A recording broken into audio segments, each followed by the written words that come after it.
एक तरफ दिल्ली का बेतुका मौसम, जहां जंतर मंतर पर कभी भीषण गर्मी तो कभी भारी बारिश हो रही है, और इन सब के बीच कठिन परिस्थितियों में देश का युवा अपनी मांग पर अड़ा है कि पेपर लीक के मसले पर शिक्षा मंत्री धर्मेंद्र प्रधान की जवाबदेही तय हो और उनका इस्तीफा हो। तो दूसरी तरफ देश की संसद में भी समूचा विपक्ष शिक्षा मंत्री के इस्तीफे की मांग पर अड़ गया है। सड़क पर लाठियां हैं तो संसद में नारों के तीर हैं। मुद्दा एक, मांग एक, शिक्षा मंत्री का इस्तीफा। लेकिन सरकार का रुख भी साफ है कि पेपर लीक पर चर्चा तो कर लो, इस्तीफा नहीं होगा। यानी टसल, टकराव, तनाव और अब आक्रोश। और यह सिर्फ एक गुस्सा नहीं रह गया है, बल्कि सड़क से लेकर संसद तक आर पार का रण बन चुका है। जंतर मंतर से संसद की दूरी करीब 2 किलोमीटर की होगी, लेकिन यहां पर गूंजती युवाओं की आवाज और उसकी धमक संसद के हर कोने में साफ साफ सुनाई दे रही है। संसद में आज कांग्रेस ने सरकार के खिलाफ मोर्चा खोलते हुए कहा, सदन में अब चर्चा तभी होगी जब पहले शिक्षा मंत्री धर्मेंद्र प्रधान का इस्तीफा होगा। लेकिन सरकार इस बात पर टस से मस होती नहीं दिखती।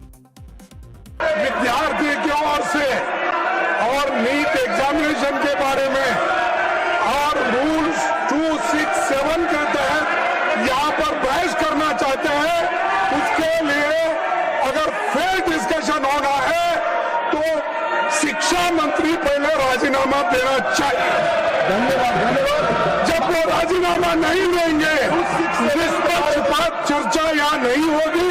आदरणीय नरेंद्र मोदी जी के नेतृत्व में चलने वाली सरकार एक पारदर्शी सरकार है और लोगों के पक्ष में हमेशा फैसला करने वाली सरकार है।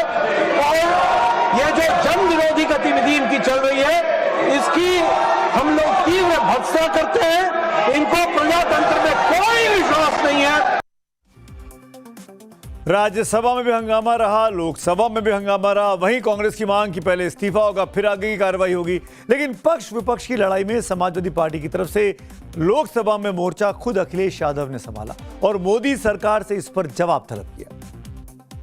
आपको नहीं बोलने दे रहे अध्यक्ष महोदय, ये मुद्दा कांग्रेस, समाजवादी पार्टी, बीजेपी का नहीं है। ये मुद्दा युवाओं और छात्र नौजवानों का है।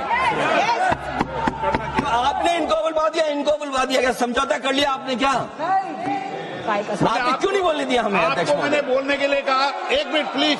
नहीं, आपने समझौता क्यों कर लिया फिर? हम लोग का बात अध्यक्ष मैंने ये युवा, छात्र, नौजवान हम सब पे हैं, हम सब लड़ रहे हैं उनके लिए। और जो सरकार ने व्यवहार किया है, इस्तीफा तो क्या है? इस्तीफा तो जब चाहेंगे तब मंत्री ले लेंगे, सदन के बाद ले लेंगे। लेकिन सवाल ये जो छात्रों के साथ व्यवहार हुआ है, उनके हाथ तोड़े, सर तोड़ा, उनके कपड़े फाड़े, क्या बेटियों के कपड़े फाड़ेंगे आप? हम और अध्यक्ष महोदय हम मजबूरी में गए हैं प्रधानमंत्री के आवास पर।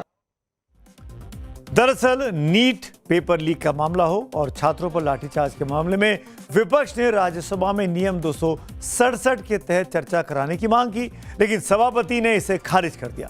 राज्यसभा का यह नियम देश के बेहद गंभीर मुद्दों पर तुरंत बहस शुरू करवाने की इजाजत देता है, और अगर सभापति मंजूरी दे दे तो उस दिन का बाकी कामकाज रोककर पहले इस जरूरी मुद्दे पर बहस हो सकती है।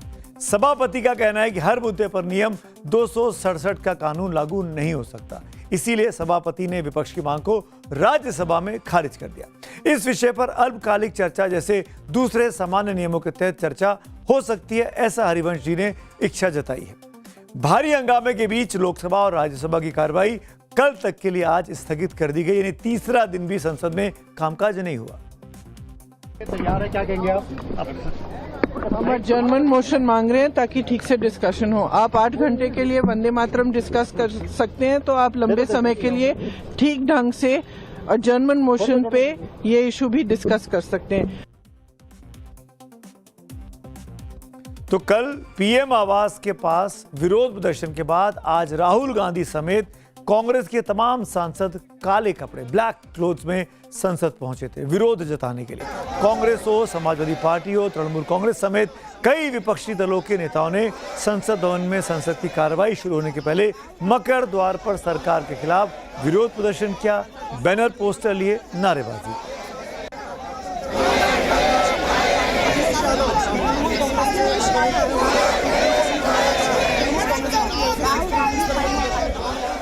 सिर्फ संसद भवन में ही नहीं, मंगलवार को राहुल और प्रियंका समेत कई कांग्रेसी नेताओं को हिरासत में लिए जाने के विरोध में आज देश भर में कई राज्यों में कांग्रेस नेताओं ने विरोध प्रदर्शन किया। बीजेपी मुख्यालय के बाहर पहुंचे वो। उधर बीजेपी कार्यकर्ताओं ने भी कांग्रेस के प्रदर्शन के जवाब में हल्ला बोला।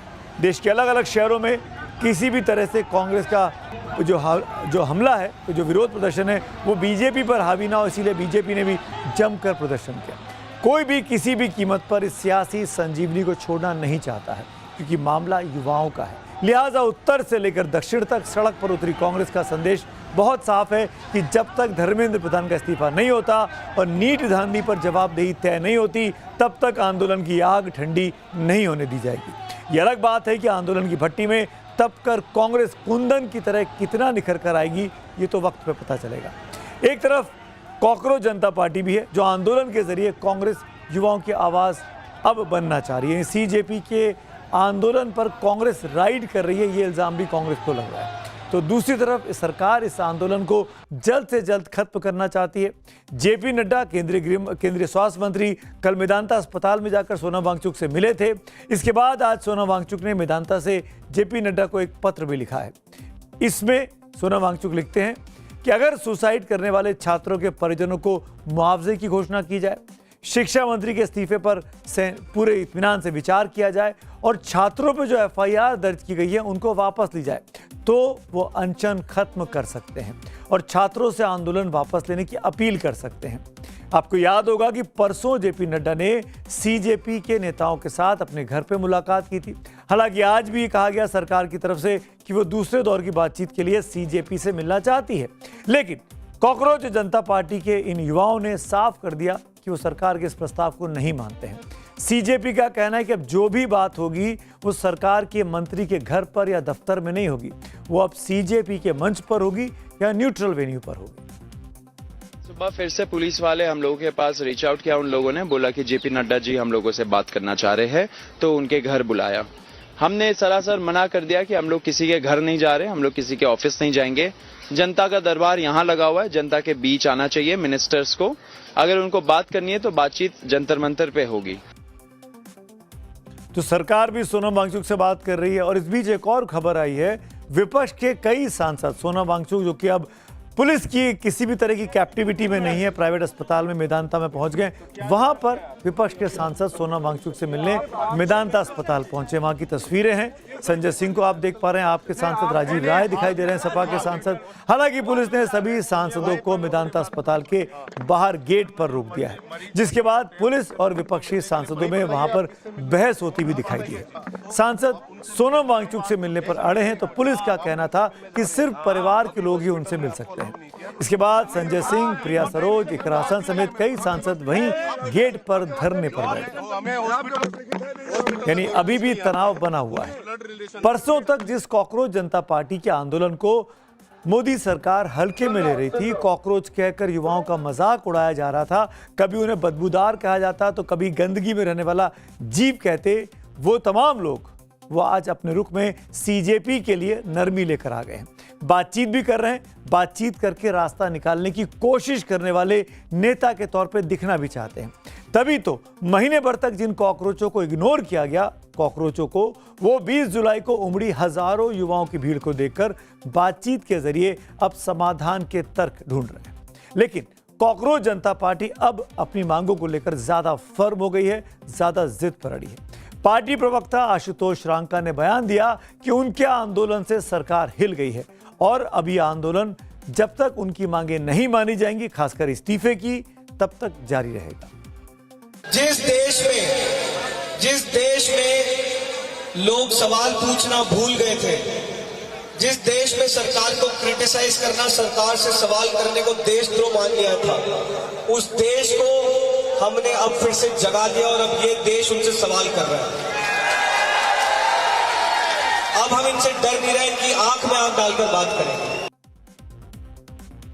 इसमें कोई गुरेज नहीं कि सरकार ने अपने रुख में बदलाव लाया है, नरमी करने के संकेत दिए हैं, बातचीत के रास्ते खोल रही है, छात्रों के साथ भी बातचीत की जा रही है, इन युवाओं के साथ सीजेपी के और सोनम वांगचुक के साथ भी बातचीत कर रही है। जो बीते 1 महीने में नहीं हो रहा था, बीते 48 घंटों में ये 2 बड़े डेवलपमेंट सरकार के रुख में दिखाई दिए। यहाँ तक कि सदन में भी चर्चा के लिए सरकार दिखाई दे रही है।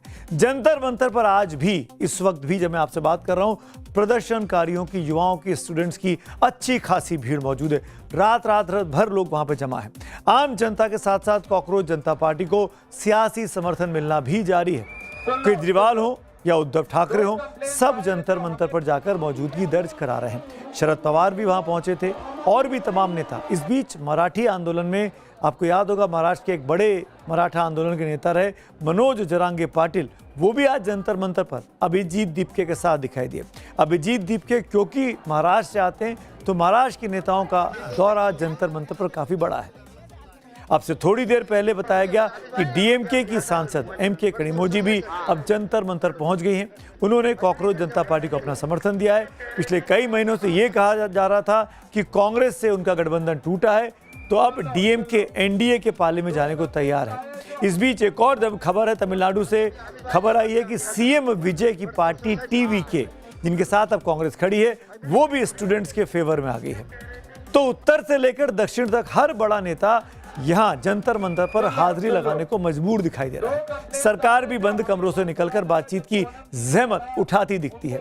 इससे ये बात तो साबित होती है कि युवाओं की आवाज को नजरअंदाज करना किसी के लिए भी इस वक्त घातक हो सकता है। इसको ठीक करने की जिम्मेदारी सरकार की थी। सरकार अपना काम नहीं कर पाई, सरकार फेल हो गई। अब जब लोगों ने शिकायत की सरकार से, तो जनता को अपना उसका समाधान नहीं मिला। जब समाधान नहीं मिला तो लोग सड़कों पे उतरे, और जब सड़कों पे उतरे तो उन पे लाठीचार्ज कराया गया और बर्बरता से उनको मारा गया। ये सही नहीं है। इस बीच एक और खबर आई है। अन्ना हजारे ने छात्र आंदोलन पर प्रधानमंत्री मोदी को पत्र लिखा है। लोकतंत्र में जनता की आवाज को दबाने के बजाय संवाद के माध्यम से समाधान करने के संबंध में यह खत लिखा गया है। अन्ना ने कहा कि किसी मंत्री का इस्तीफा लिया जाता है तो इसे सरकार की सत्ता नहीं चली जाएगी। साथ ही सोनम वांगचुक को जिस तरीके से धरना स्थल से हटाया गया, ये लोकतांत्रिक व्यवस्था की भावना के अनुरूप नहीं था। सरकार ने संवाद, संवेदनशीलता और परस्पर समन्वय से माध्यम से बातचीत करनी चाहिए, ये भी अन्ना हजारे ने इस चिट्ठी में लिखा है। इतना ही नहीं, अन्ना ने आंदोलनकारियों के साथ सकारात्मक संवाद की अपेक्षा भी जताई है। अब बात करते हैं आज की अगली कहानी की। बात दिल्ली पुलिस पर उठ रहे सवालों की। फलक को जिद है कि वो बिजलियां नहीं गिराएंगे, फलक को जिद है कि वो बिजलियां यहीं गिराएंगे, हमें भी जिद है कि हम आशियां यहीं बनाएंगे। कुछ ऐसा ही भाव जंतर मंतर से लेकर जगह जगह प्रोटेस्ट करने वाले सिर्फ छात्रों में नहीं, छात्राओं में, बच्चियों में भी रहा है। नतीजा यह निकला कि लड़के तो लड़के, लड़कियां भी पुलिस की बर्बरता की शिकार हुई। दौड़ा कर परसों के दिन उनको भी पीटा गया, लाठीचार्ज किया गया। देश की संसद से कुछ ही दूरी पर युवा बच्चियों के साथ, महिलाओं के साथ, युवतियों के साथ बेहद बदसलूकी की गई, जिसको पूरी दुनिया ने देखा है। तमाम रील, तमाम फोटोज, तमाम वीडियोस वायरल हैं। लेकिन जिस विरोध प्रदर्शन को दबाने के लिए दिल्ली पुलिस ने कानून और शर्म को ताक पर रख दिया था, वो प्रदर्शन भी जारी है और विरोध भी इस वक्त चल रहा है। साथ ही दिल्ली पुलिस से अब जवाब भी मांगा जा रहा है।